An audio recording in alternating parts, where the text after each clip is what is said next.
Mayor Cuevas. Umabot naman sa mahigit 8,700 na barangay sa buong bansa ang napagkalooban ng tulong sa ilalim ng programang Bawat Bayan Makikinabang ng administrasyon ng Pangulong Bongbong Marcos kasabay ng patuloy na pamamahagi ng ayuda, scholarship assistance at bigas sa mga nangangailangang Pilipino. At gaya ho na nabanggit natin, 8,700 na po na barangay ang nabigyan o nakapag-abil ng ayuda. Doon ho naman sa mga barangay scholars, o 23 barangay scholars, 20,000 pesos ang ayudang kanilang natanggap.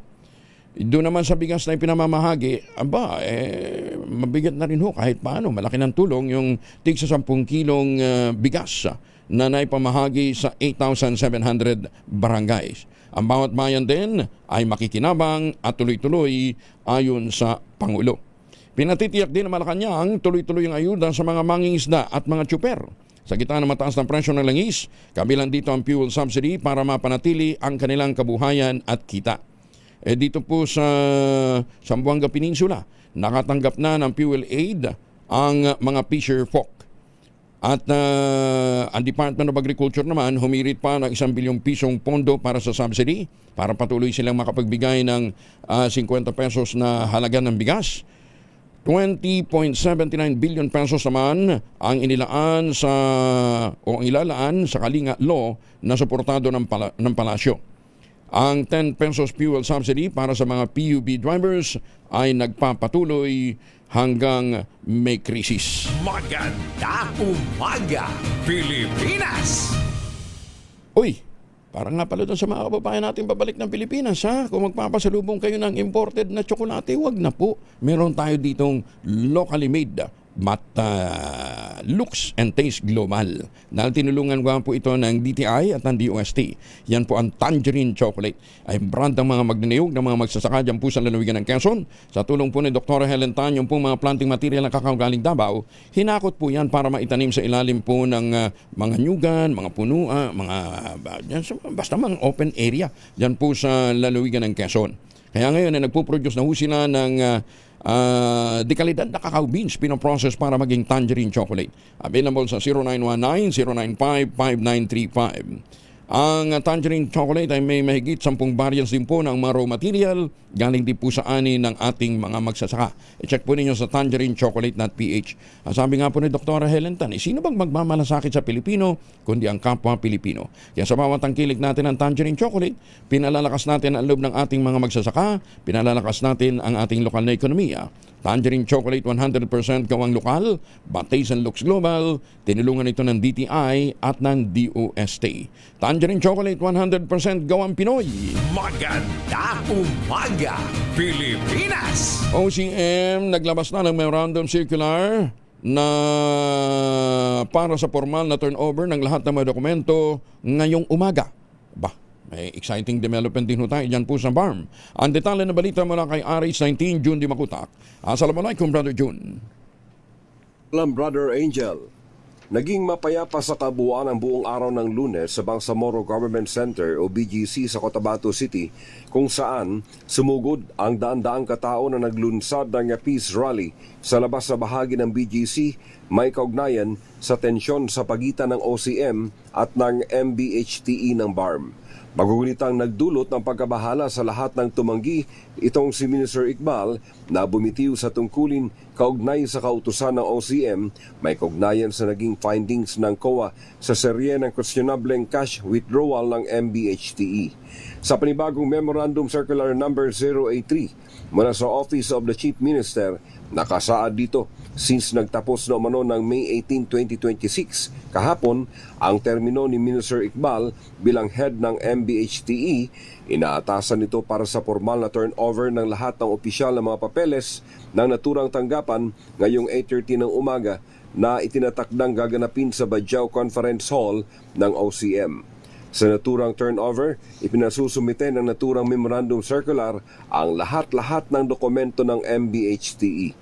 Kaugnay ng isyong ito, nagbigay naman ng babala sa lahat ng ministers at mga kawani ng BARM si Chief Minister Makakwa na dapat ay iakma ng lahat ang paglilingkod bayan sa prinsipyo ng moral governance na sinmulan ng naunang Chief Minister Alhaji Murad Ibrahim na ipinagpapatuloy niya lamang. Kung meron naman korupsyon, tanggal o di kaya'y siya mismo ang magpa-file ng kaso, ayon pa kay BARM Interim Chief Minister Abdul Rauf Makakwa. Mula sa Central Mindanao, RH19, June Di Makutak, DZRH, una sa Pilipinas, una sa Pilipino. Sukran Jun. Magandang umaga, Pilipinas! Opisyal namang inilunsad ng Philippine Amusement and Gaming Corporation of PAGCOR ang 2026 Learning and Development Month sa pamamagitan ng isang AI-powered ceremony sa PAGCOR Corporate Office sa Pasay City. Ang tema, Evolution or Revolution, Adaptive Approach to Learning and Competency Development. Ang isang buwang inisyatiba ay nagtatampok ng mga virtual instructor-led trainings nakatuon sa self-management, business insight, pamumuno, komunikasyon at mga AI applications sa workplace. Sa kanyang mensahe, binigyan din ni Chairman at CEO Alejandro Tenco ang kahalagahan ng patuloy na pagkatuto at mga papel ng mga PAGCORians sa pagsusulong ng organizational excellence at nation building. Ayon kay Chairman Tenco, ang kalaman na natamo, partikular na sa AI, ay magbibigay ng kapangyarihan sa atin na harapin ang pangangailangan sa hinaharap. Amo ni Chairman Tenco sa mga taga-PAGCOR, dapat tandaan na may mahalagang ambag ang kanilang ahensya sa paghubog ng mas maayos at matatag na bansa. Sa gitna naman ng mainit na sitwasyon sa politika, nananawagan si Senator Bongo sa lahat ng mga opisyal ng pamahalaan na tutukan muna ang pagbibigyan ng serbisyo sa taong bayan. Pakiusap ni Senator Go, Chairperson ng Senate Committee on Health. Tutukan muna ang pagtatrabaho at paghahatid ng serbisyo sa sambayanang Pilipino sa halip na sumausaw sa politika, lalo lamang nagpapainit sa sitwasyon. Sa kanyang social media post, sinabi ng Senador, ang kailangan ngayon ng taong bayan ay maramdaman ng tulong at serbisyo mula sa gobyerno sa harap ng nararanasang krisis na pinalalala ng giyera sa Middle East.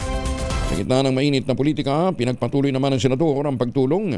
Umiikot ito sa iba't ibang bahagi ng bansa, partikular na sa mga lugar na maraming nawala ng tahanan dahil naman sa sunog. Ang apektado dyan yung mga mahirap nating kababayan. At kung magulo rito sa Pilipinas, ang nasa sakripisyo po ang serbisyo sa ating mga kababayang Pilipino. Kayo po yung nagiging kawawa. Sana makabalik na tayo sa normal na pamumuhay, makatrabaho na tayo, makaserbisyo na tayo para naman po sa ating mga kababayan.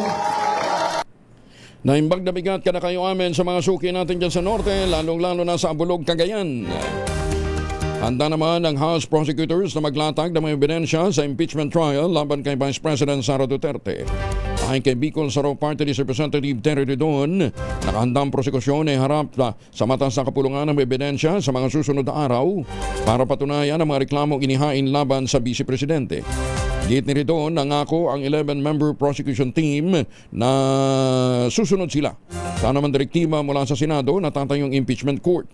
Kahapon ay nagkonbina nga ang Senado bilang impeachment court para sa paglilitis sa Vice Presidente na nahaharap sa mga akusasyong hindi maipaliwanag na yaman, maling paggamit ng confidential fund at pagbabanta sa buhay ng Pangulong Bongbong Marcos at iba pa. Pilipinas, ang oras 35 na makalipas ang alas 4. Lalaki na naksak ng 4 katao habang nasa lamay sa Davao City. Detalye ng balita mula kay Jun Soter mula sa Action Radio Davao. May buntag ni mo, Jun. Mayang buntag usab Kuyang Angel, sugatan at isinugod sa ospital ang 4 na katao matapos silang pagsasaksakin ng isang lalaki habang nasa isang lamay sa Purok 3, Barangay Mulig, Turil District, Davao City, madaling araw ng Mayo 17, 2026. Kinilala ng kapulisan ng suspect na si alias Ayan, 38 anyos, walang trabaho at residente ng Purok 4, Barangay Mulig, na agad namang naresto matapos ang insidente. Samantala, ang mga biktima ay nakilalang sina alias Ilan, alias Marshall, alias Manolito at alias Victorio na pawang nasa hustong gulang at mga residente ng iba't ibang lugar sa Davao City. Batay sa investigasyon ng Police Station No. 8, ang testimonya ng saksi na si alias Warren, nagkaroon ng konfrontasyon matapos sabihan ng biktimang si Manolito ang suspect na umuwi na upang maiwasan ang gulo. Ilang minuto ang lumipas, biglang inundayan ng saksak ng suspect si Manolito nang umawat ang 3 pang biktima. Sila naman ay pinagsasaksak din ng suspect. Agad na dinala ang mga sugatan sa Southern Philippines Medical Center para sa agad nagarang Lunas. Samantala, mabilis namang naawat at naresto ng mga responding pulis ang suspek sa tulong ng mga residente sa lugar. Ito si June Suter para sa DZRH. Una sa Pilipinas, una sa Pilipino. Maganda umaga, Pilipinas! Dagang salamat, June Suter. Tumutok sa DZRH at manalo ng isang 1,000 pesos sa Malacash promo kasama ang Charm Popcorn Purple Eternity.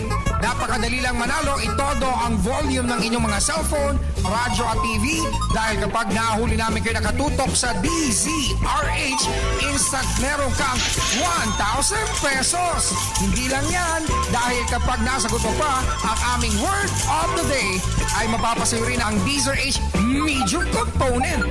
Plus meron pang dagdag pa premyo na grocery basket mula sa DZRH Malacash promo kasama ang Charm Popcorn Purple Eternity. Kaya tutok na! Ay, magandang umaga sa mga suki natin dyan sa General Trias, Cavite. Pero hindi ho dyan nagpunta si Sherwin Alparo. Nandun sila sa Santa Ana, Maynila. Ayan ha. Sherwin, sino ang ating magandang huli ngayong araw na ito? Kuya Angel, taga doon ako sa Gentry. Yun, binati mo yung mga kababayan ko sa Ganun Gentry. ba? Ako, Oo.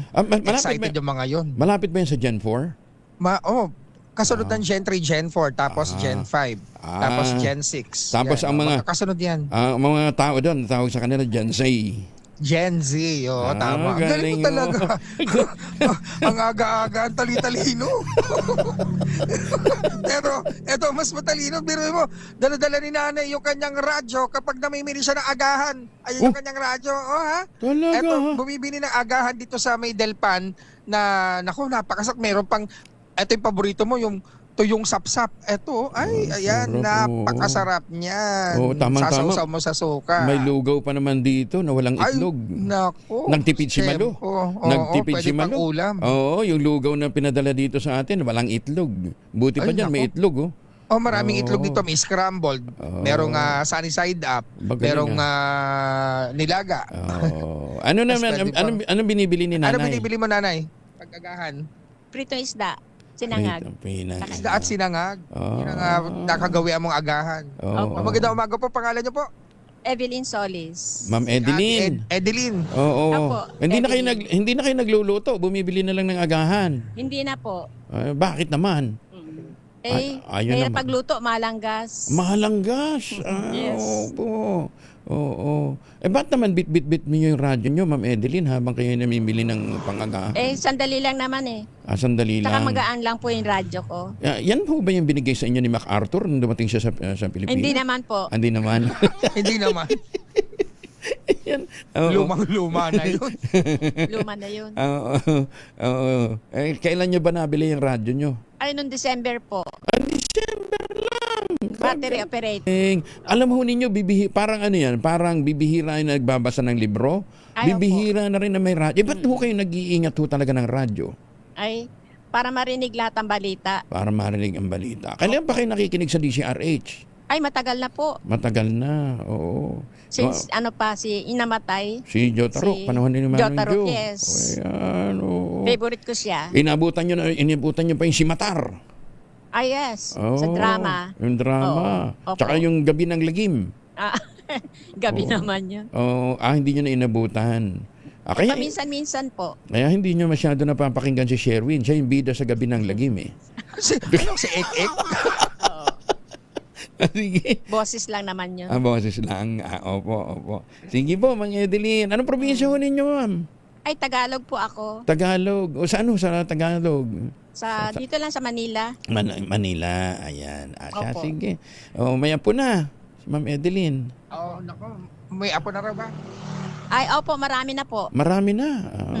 Opo. Pero hindi halata na lola na kayo, ha? Parang ano lang ho kayo, parang mga Batang-bata mga pa. trentahin. Napakaitim ng buhok. Oo. Mga ilang taon na po? 75 na po ako. Ha? Uwe. Parang 74 lang. Maniwala naman ka, 75 na po kayo? 75 na po ako. Ang liksi-liksi. Oo, tingnan mo naman. Mantang nyo yung makilala namin 75, uugod-ugod ni. Oo nga. Oo. Anong sikreto? Anong secret of youth, ma'am? Ay, wala naman po. Wala. Simpleng kain lang. Simpleng kain Hindi ako lang. kumakain ng baboy. Ah. Gulay, puro gulay, prutas. Puro gulay. Wala kayong flood control project. Ay, wala po. Ay, kaya mahaba ang buhay niyo. Wala kayong masyadong sakit ng ulo. Opo. Ano ha? Oo. Ayan. Hindi kayo hindi kayo nagtatayo ng tulay. Ay, wala po. Wala kayong pork barrel. Wala po. Hahaba nga buhay Kaya talaga niyo. haba ang buhay. Tignan mo kasi maayos, matinong tao. Oo, si Ate Edeline. Simple lang po ang buhay. Simpleng buhay. Sige.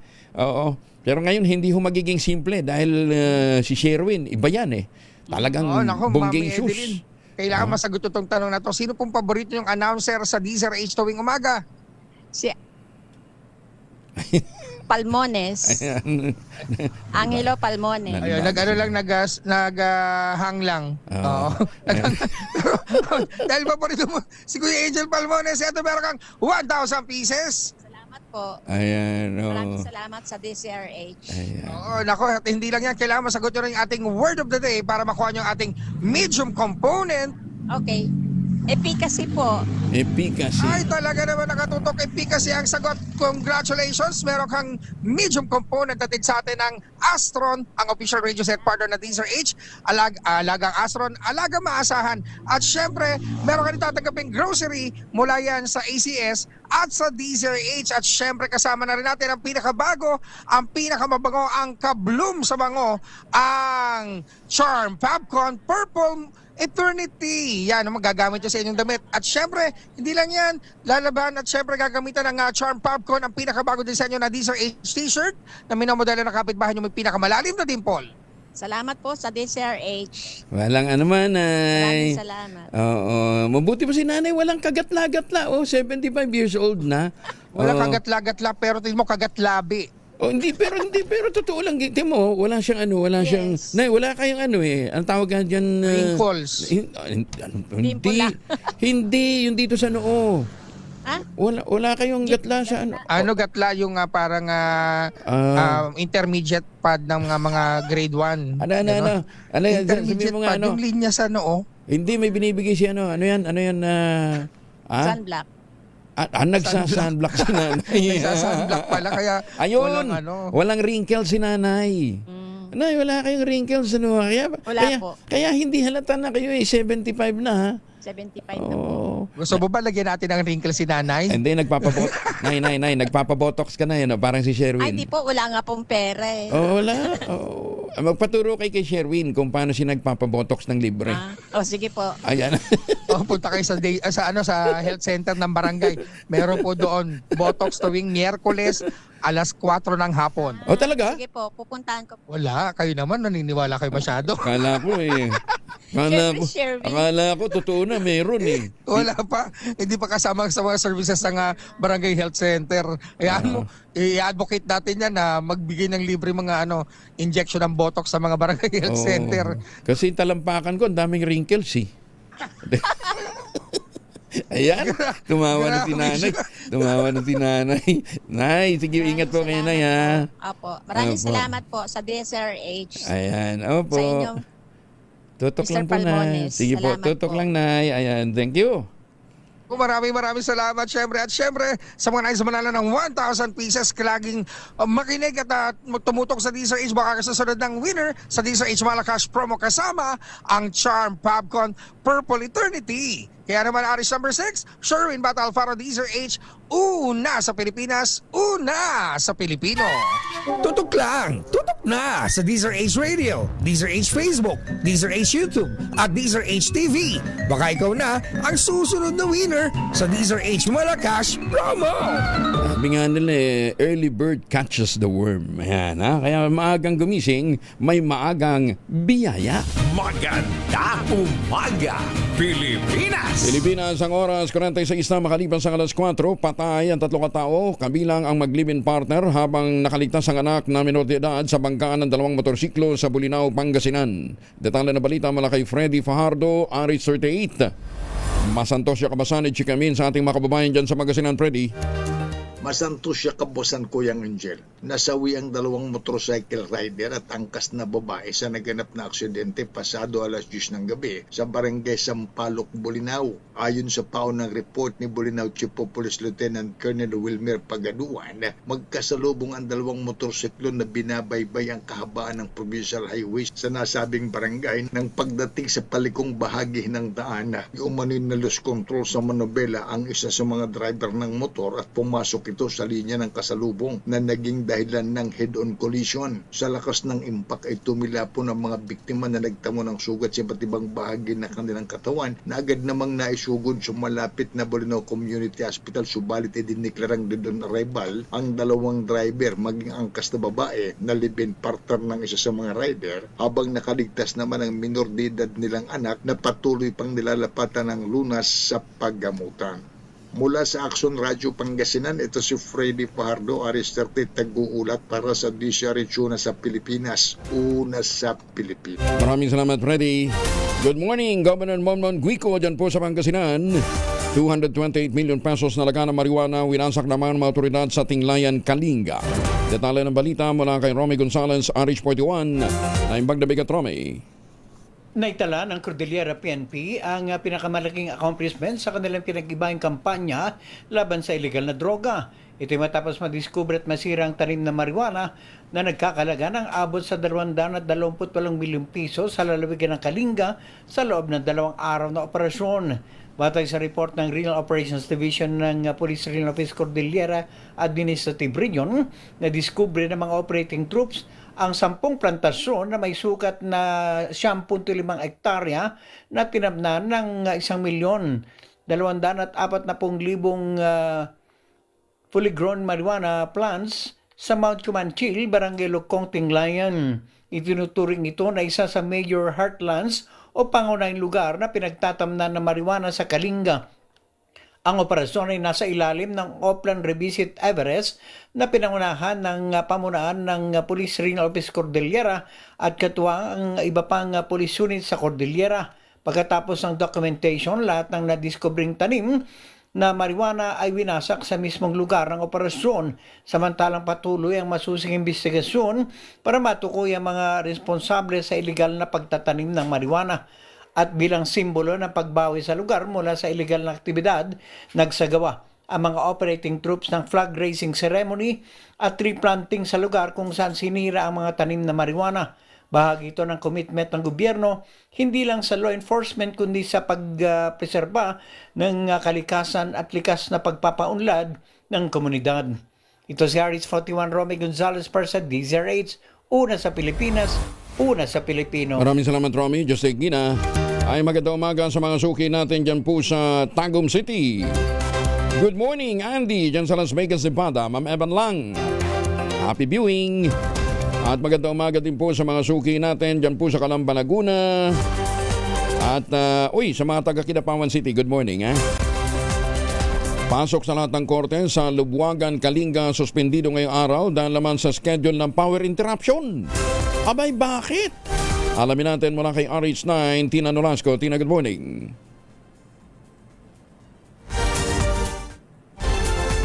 Good morning, Kuyang Angel. Pansamantalang suspendido nga ang operasyon sa lahat ng first at second level court sa Lubuagan, Kalinga ngayong araw dahil sa nakatakdang power interruption. Sa anunsyong inilabas ng Supreme Court, bagamat walang regular na pasok at pagdinig, magtatalaga pa rin ng sapat na bilang ng mga kawani at skeletal workforce upang umaksyon sa mga emergency na kaso. Kabilang sa mga ito ang mga urgent requests para sa piyansa, order of release at writ of habeas corpus. Ito si RH9 Tina Nolasco para sa DZRH, una sa Pilipinas, una sa Pilipino. Maraming salamat, Tina. Akala ko naman umakyat si Tina sa Baguio. Mga estudyante ng Bataan Peninsula State University nagsagawa ng psychological activity na tinatawag na Kumustahan Circle sa loob ng Bataan District Geo. Detalye ng balita mula kay Danny Kumilang, RH37. Danny, good morning.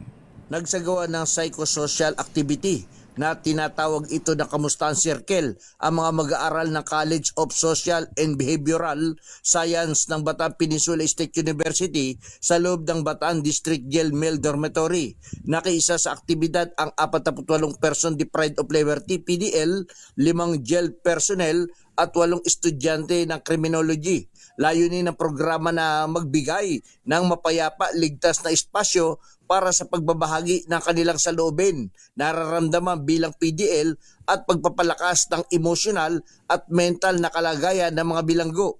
Naging matagumpay ang programa sa tulong ng mga jail nurse, custodial personnel at STAR team bilang bahagi ng patuloy na pagsusulong ng malasakit at kapakanan ng mga PDL sa loob ng nasabing pasilidad. Dani Kumilak, RH37, DZRH, una sa Pilipinas, una sa Pilipino. Maraming salamat, Danny. May paaba kay Kayungan sa mga suki naman natin dyan sa Pampanga. Senior citizen na ginang mula sa Tacloban nakipagpiesta sa Katarmano del Samar.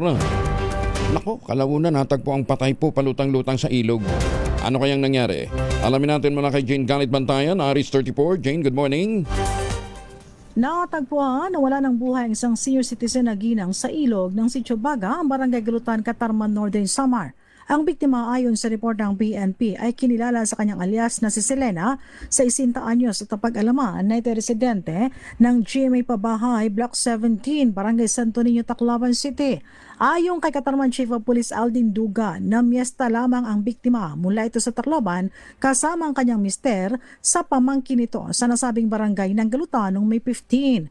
May 16, napansin na lamang na nawawala ito at buong araw na hinagilap. Natagpuan ng biktima sa ilog, palutang-lutang at wala ng buhay. Agad itong isinugod sa Northern Samar Provincial Hospital. Sumailalim naman sa medico-legal postmortem examination ng biktima upang matukoy ang sanhi ng pagkamatay. Ayon kay Katarman Chief of Police Dugan, lumalabas ang biktima ay mayroong lucid interval o makakalimutin. Maging ang mister ng biktima hindi rin malaman kung paano napunta sa ilog ang kaniyang misis. Mula sa Aksyon Radyo Katarman, RH34 Jane Galit Bantayan ng DZRH. Una sa Pilipinas, una sa Pilipinas. Dengan salamat, Jane. Hustisya para sa lahat. Libreng legal aid inilunsad naman sa Tacloban. Detalye na balita mula kay Jimmy Angay-Angay, RH32. Maupay nga agad, Jimmy. Magkakaloob ng libreng serbisyong legal ang Integrated Bar of the Philippines Katuwangan City Government para sa mga Taclobanon ngayong araw sa Tacloban City Astrodome. Alas 8:30 ng umaga hanggang alas 11:30, maaaring makakuha ng libreng legal advice at konsultasyon ng mga residente, lalo na ang mga nangangailangan ngunit walang kakayahang kumuha ng pribadong abogado. Libre rin ang pagpapanotaryo ng mga non-commercial na dokumento, bukod pa sa iba't ibang serbisyo na ihahatid ng lokal na pamahalaan. Para sa marami, malaking tulong ang programang ito, lalo na sa mga simpleng mamayan na may problema legal ngunit nahirapang lumapit dahil sa gastusin. Sa pamagitan ng ganitong aktibidad, mas napapalapit ang hustisya at serbisyo publiko sa komunidad. Nikayat naman ang publiko na samantalin ang pagkakataong ito upang malinawan sa kanilang mga legal na concern at makakuha ng kaagarang tulong na walang bayad. Mula dito sa DYVL Action Radyo Tacloban, ito si RH32 Jimmy Angay-Angay para sa DZRH. Una sa Pilipinas, una sa Pilipino. Dengan salamat, Jimmy. Uy, OL ng San Diego, California. Good morning daw, sabi ni Ronaldo Andres, ha? Mamayaban lang, good morning. Kaya Jose Ramon Nulod, dyan din ho sa Amerika, good morning. Sa lahat na masuki natin dyan po sa Japan, Ohio gozaimasu. Magkakasunod na power supply disruption sa Luzon at Visayas sa agarang pinaaksyonan ng Pangulong BBM. Detalye na balita mula kay Let Narciso, RH14. Let, good morning. Pinasisiguro ni Pangulong Ferdinand Marcos Jr. sa Department of Energy ang pagpapatatag ng grid condition para protektahan ang consumers mula sa power supply disruptions. Ayon kay Palace Press Officer Claire Castro, utos ito ng Pangulo kasunod ng mga naitalang pagnipis ng supply ng kuryente sa Luzon at Visayas na nagresulta ng rotational brownout.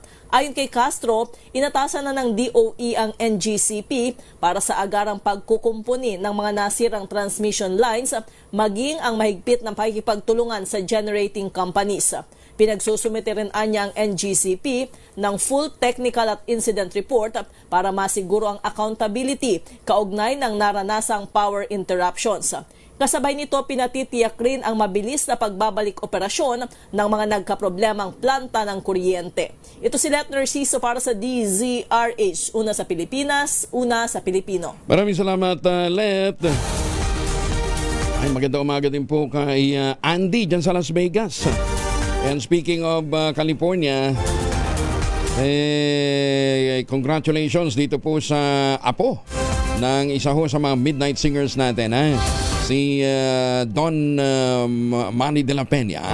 Ang kanyang apong si Aba de la Peña ay nagtapos na cum laude, Magaling. Mana sa lolo, na si Aba de la Peña. Oo, sa Hofstra University. Congratulations. At congratulations din, eto pa, magaling din to, si Dr. Romar Sese naman ay itinaga bilang Director of Research, Innovation and Creative Work dyan po sa Ateneo de Davao University. Ayan, etong magaling na astrophysicist, si Dr. Romar Sese. Maganda umaga, Pilipinas! Happy birthday naman, binabati ng mga poging mapitagan, ang equally pogi din na si General Benhardi Mantele. Ayan, Boss Teleman, happy birthday. Hindi din halatang 70 years old na si General Mantele. Ayan, poging-pogi pa rin. Siyempre, miyembro ng mapitagan. Maganda umaga, Pilipinas! Kahapon may binalita tayo na meron na hong natuklasan, may na-develop na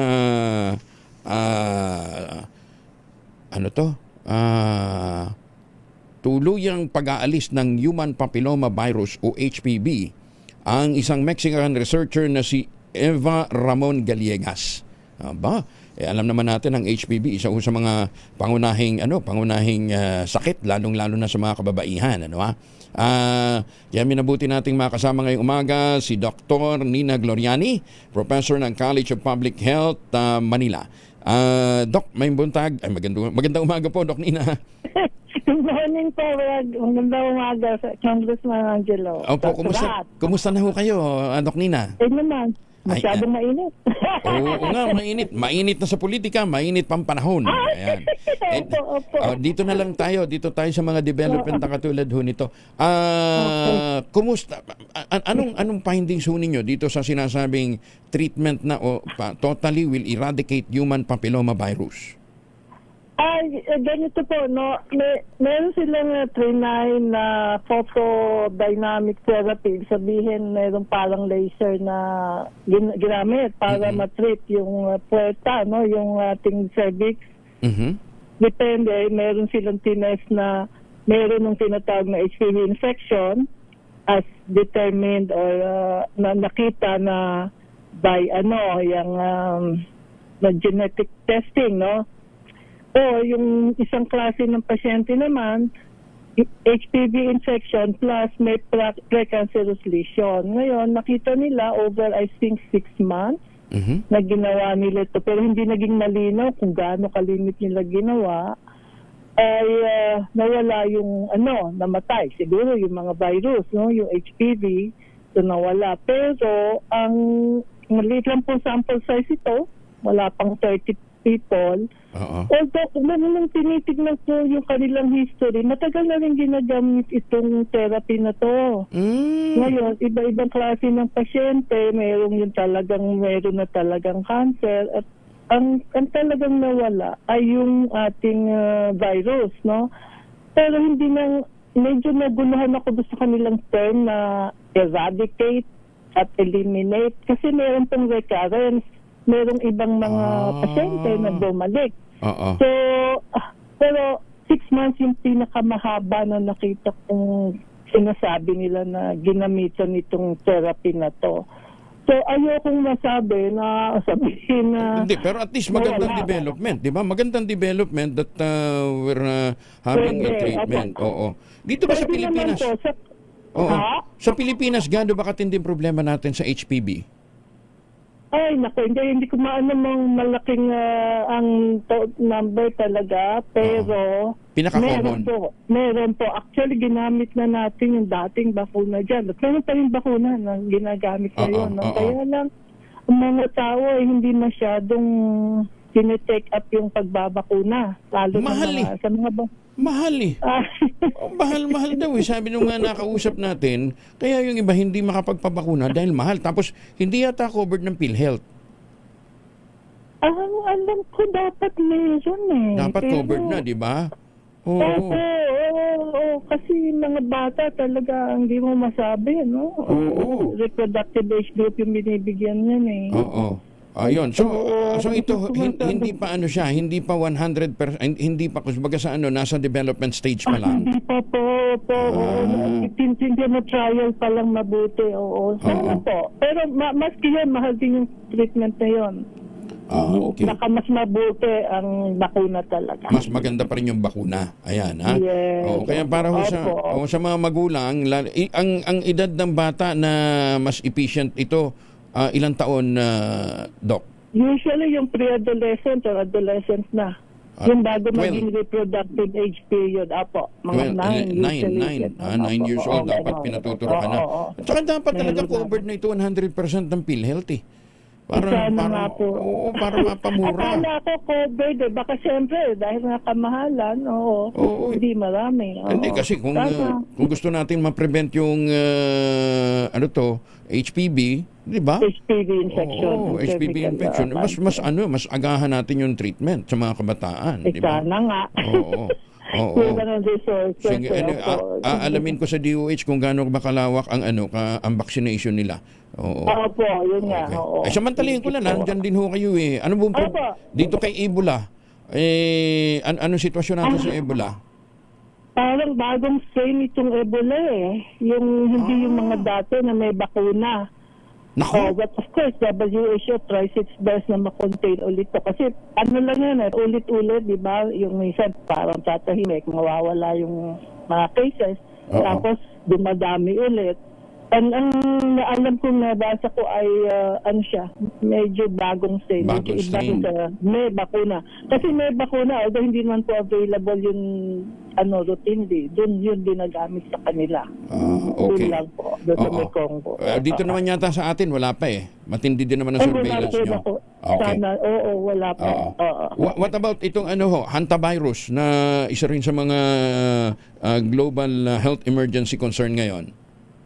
Yung hanta, yung sa ship, yung Andes na strain yan yung human-to-human transmission. They are also trying to contain it, pero siyempre, pag-iingat, kasi hindi natin malaman saan ang galing yung doon sa ship na yan, Kung dala-dala nung unang index case o doon sa loob ng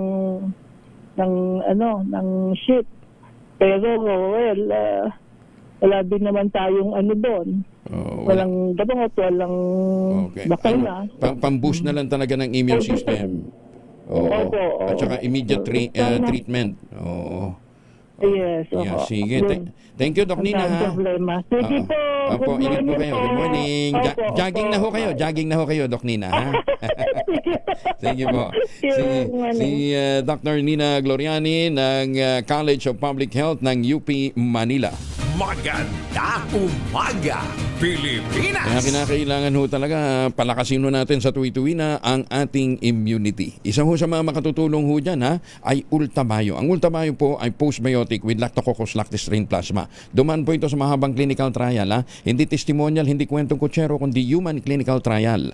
Ang bawat kapsula po ng Ultabayo ay nagtataglay ng 50 billion cells ng Lactococcus lactis strain plasma. Kaya napaka-potent po nito na pagpasok po sa ating katawan, ina-activate nga po yung PDC, yung plasmacytoid dendritic cell. Yan po yung tinatawag na madalubasan na commander ng ating immune system, responsable sa pagtataboy ng mga toksin sa ating katawan habang tayo po ay natutulog, kaya't pinapabalik nito ang lakas ng ating immune system. Nakatutulong po Ultabayo para ma-achieve natin ang magandang tulog. Pag may magandang tulog, may magandang gising. May panlaban tayo sa puyat, pagod at stress. Ilan lamang yan sa mga benepisyo po ng Ultabayo. Kung meron pa ho kayong mga concerns, i-text po ninyo sa 0931-033-2871. May mga medical experts po tayo na nakastambay dyan. Ha? Ang Ultamayo po ay registrado sa Food and Drug Administration, halal certified. Available po ito sa Mercury Drugstore, HB1 Plus Pharmacy, Curamed Pharmacy at Amesco Drug. Ang magandang balita, kapag bumili ka ng isang box ng Ultamayo Postbiotic, yung 30 capsules, sa alinmang Mercury Drugstore sa buong bansa, makakakuha ka ng free 100 pesos Mercury Drug gift certificate. Promo runs until July 31, 2026 only. Per DOH FDA CFR permit number 0981-0/2025. Pero mahalagang paalala, ang Ultamayo po ay hindi gamot at hindi dapat gamiting panggamot sa anumang uri ng sakit. Maganda umaga, Pilipinas! Maganda umaga sa mga taga Shuttle, Washington. Si Alzar Aurelio ng Pag-asa. Kasama na natin. Good morning, Alzar. Hello, good morning po sa ating lahat. Sa ilang lugar po sa Mindanao, o halos buong Mindanao ay makakaranas ng medyo mainit na panahon dahil sa epekto ng Intertropical Convergence Zone o ITCZ. Makakaranas ng maulap na kalangitan na may mga kalat-kalat na pagulan at thunderstorm sa Zamboanga Peninsula, Barm, Soc-Sargent, Davao Oriental at Davao Occidental. Sa lalabing bahagi naman ng bansa ay asahan pa rin ang mainit at malinsangan na panahon, pero mataas pa rin ang tsansa at maulit din ang mga sulong-pulong pag-ulan dahil sa thunderstorm sa bandang hapon o sa gabi. Wala po tayong namomonitor na low pressure area o bagyo sa loob at sa labas ng Philippine Area of Responsibility. Sa ating heat index, mataas pa rin ang inaasahan po natin, aabot ng 44 degrees Celsius sa Sangli Point sa Cavite at sa Capiz City, sa Rojas City sa Capiz. Sa Metro Manila, aabot ng 40 to 42 degrees Celsius.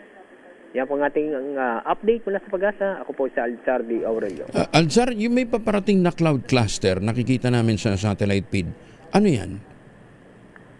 Part ng ITCZ yan at posibleng pong magkaroon mabuong low pressure area. Posibleng mabuong low pressure area.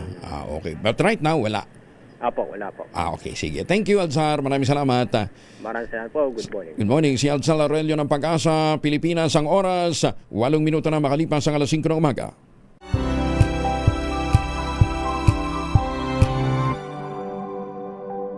Sa loob ng 86 na taon,